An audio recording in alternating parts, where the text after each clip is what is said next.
শীত একটু দেরি করে এলেও শীতের জন্য কিছু চারা কিন্তু আমাদের এখন থেকেই রেডি করে নিতে হবে।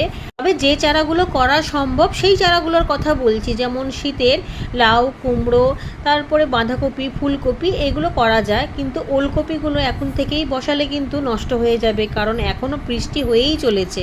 শীতের লাউ গাছ যেগুলো 1 মাস আগে বসিয়েছিলাম সেগুলো বেশ বড় হয়েছে এবং এই দুটোও রেডি হয়ে গিয়েছে। আবারও নতুন করে দানা দিয়েছিলাম, সেখান থেকেও একটা চারা উঠে গিয়েছে। চারা সবসময় একটু বেশি করে করা ভালো, কারণ সব চারা কিন্তু ভালো হয় না, কিছু চারা নষ্টও হয়ে যায়।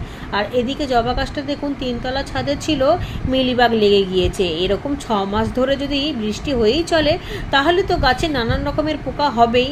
1 লিটার জলের মধ্যে 1 ঢাকনা ভিনিগার ভালোভাবে মিশিয়ে আমি জবা গাছগুলো প্রত্যেকটাই ভালোভাবে স্প্রে করে দিলাম, যাতে এক গাছ থেকে অন্য গাছে ছড়িয়ে না যায়। এর সাথে সাথে লেবু গাছেও একটুখানি স্প্রে করে দেবো, যাতে লেবু গাছেও পোকা